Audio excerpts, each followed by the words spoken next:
Welcome to F007 Channel. Dukung terus F007 Channel dengan like, share, comment, and subscribe. Melanjutkan cerita berikutnya dari Battle Through the Heavens.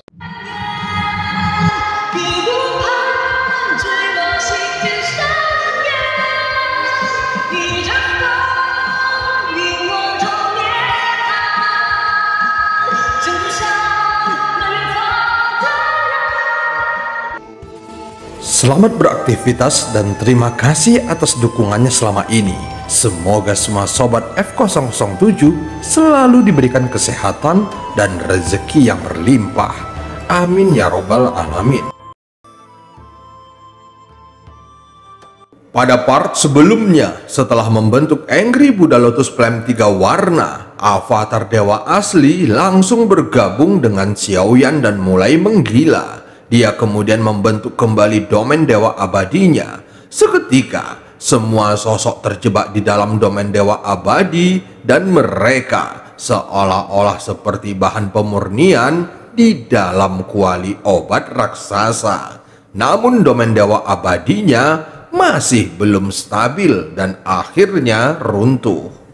Pada saat ini, banyak sosok di platform yang menembak mundur, namun Xiaoyan masih terus menyerang ke arah mereka. Serangan kuat yang terus-menerus ini membuat Raja Iblis bermata 4 dan 2 sosok lainnya yang mirip Wanji mulai runtuh. Terlihat mereka tidak mampu menahan kekuatan penghancuran dari Xiaoyan. Pada saat tubuhnya menghilang, Xiaoyan segera mengeluarkan token reruntuhan kuno Dewa Abadi dan Iblis. Seperti yang diharapkannya, dua kelompok cahaya akhirnya muncul, kemudian melengkapi token reruntuhan kuno Dewa Abadi dan Iblisnya. Saat berikutnya, itu berubah menjadi cahaya bintang yang tak terhitung jumlahnya. Saat cahaya bintang mulai menyebar, platform besar itu langsung bergetar dan terus naik ke atas. Namun pembantaian Xiaoyan masih belum berakhir. Pada saat ini, telapak kakinya terus melangkah ke depan.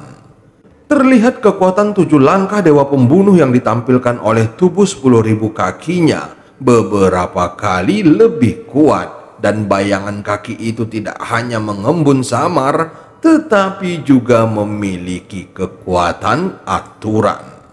Ini sudah berakhir. Lantian dan yang lainnya menjadi pucat saat melihat adegan ini. Saat menghadapi serangan acak dari Xiaoyan sebelumnya, mereka berempat juga mengalami kerugian dan terluka parah.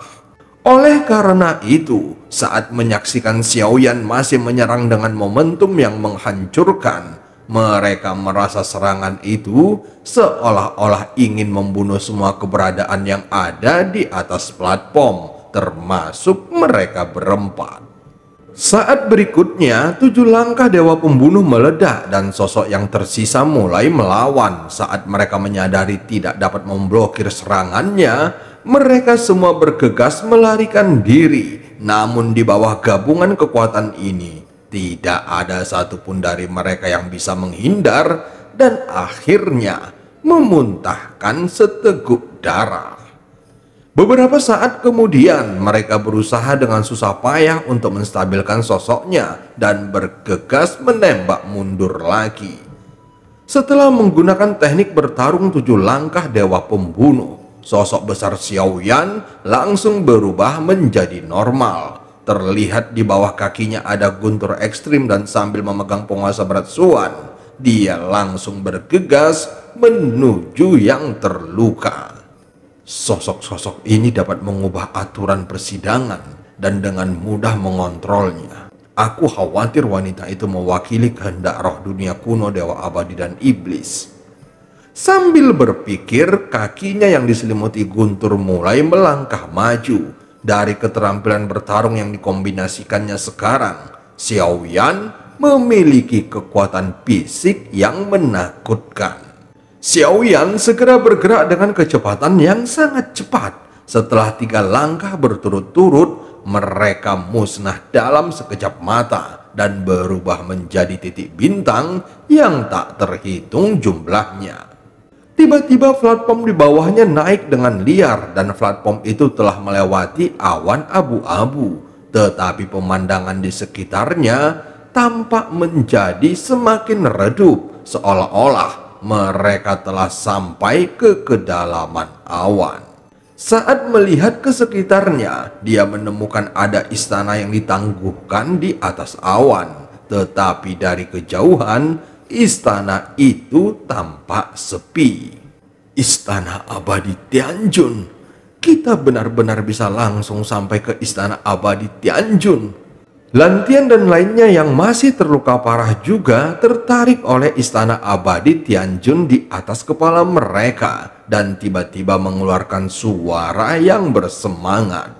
Namun sebelum mereka bisa bahagia, terlihat ada sosok lain yang muncul dan seketika terjadi pertempuran sengit di kejauhan. Kemudian terlihat sosok yang tubuhnya dikelilingi oleh api dan dia adalah satu-satunya yang tersisa di sana sambil memegang penguasa berat Zuan. Semuanya dibunuh olehnya.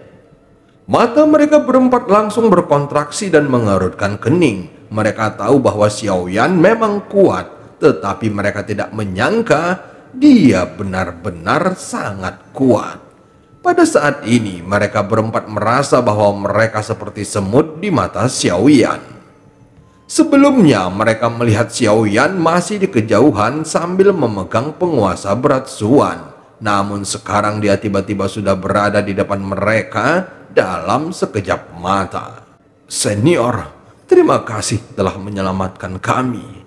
Lantian langsung bersujud dan berlutut di atas platform. Melihat ini, sosok lainnya juga langsung bereaksi dengan cerdas dan ikut berlutut. Hanya unta yang menggigit giginya. Bahkan jika dia tidak mau, maka dia masih memilih untuk hibernasi karena begitu takut mati. Xiaoyan berkata dengan dingin, bagaimanapun dia benar-benar tidak memiliki kesan yang baik tentang keempat orang ini. Selama di sepanjang jalan, mereka tidak hanya tidak membantu, tetapi mereka juga membuat banyak batu sandungan. Karena Xiaoyan tidak ingin membunuh tanpa pandang bulu, maka dia tidak langsung menghabisi mereka. Senior, kami bukan dari dunia kuno Dewa Abadi dan Iblis. Sejujurnya, dunia kami sedang mengalami krisis dan kami terpaksa datang ke sini untuk mencari keberuntungan agar kami bisa menerobos ke ranah keabadian para dewa. Jika kami mati di sini, maka dunia kami akan kehilangan harapan. Lantian berkata dengan menyedihkan dan yang lainnya juga mengungkapkan ekspresi yang sama. Adapun apakah itu benar atau tidak, Xiaoyan sebenarnya tidak terlalu peduli. Aku tidak tertarik dengan hidupmu. Tadi kamu mengatakan bahwa ini disebut Istana Abadi Tianjun. Mari kita bicarakan hal ini dengan baik.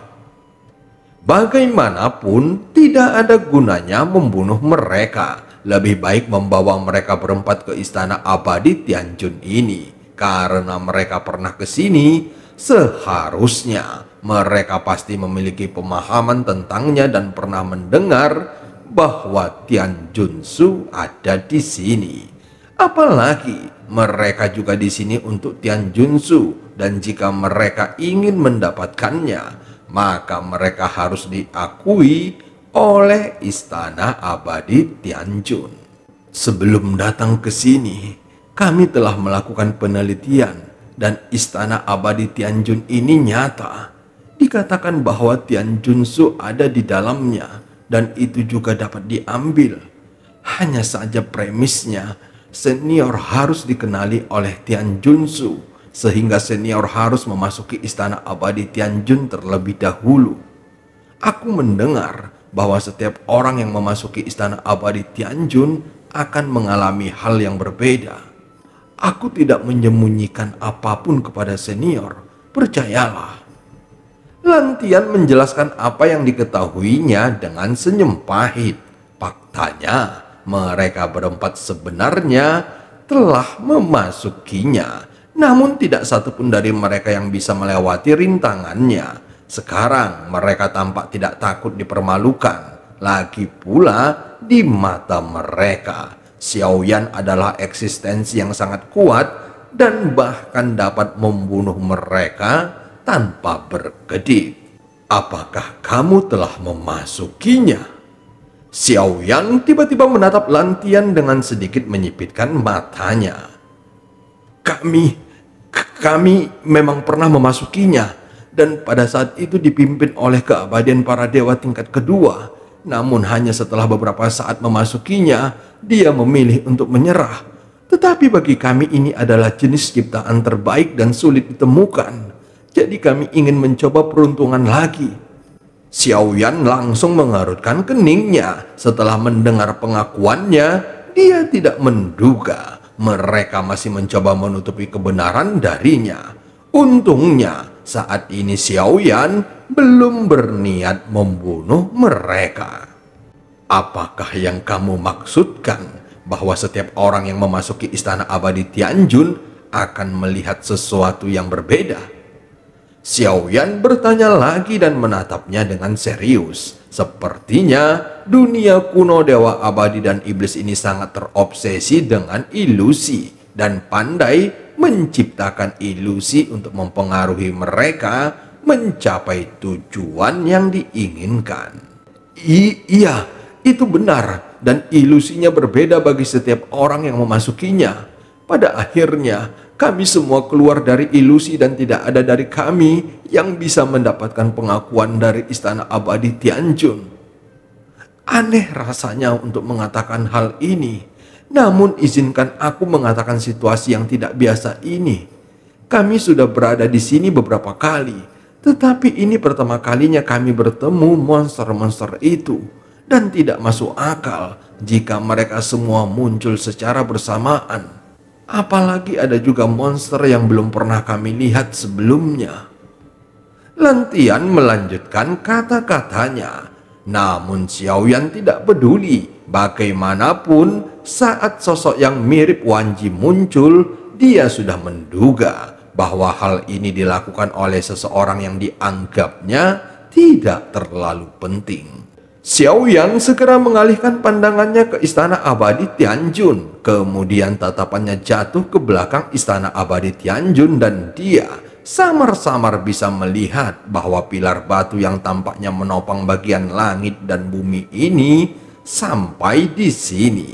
Sepertinya Tianjun Sun ini berukuran ribuan kaki, dan bahkan jika itu adalah dewa asli biasa, maka itu masih dianggap senjata yang terlalu besar.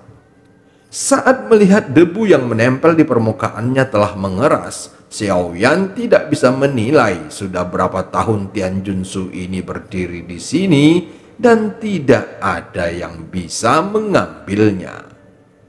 Pada saat ini, platform melayang di depan Istana Abadi Tianjun dan masih ada jarak di antara keduanya. Namun ada tangga batu dengan ribuan anak tangga yang terhubung ke Istana Abadi Tianjun. Dan cerita pun berakhir. Sampai ketemu di part selanjutnya.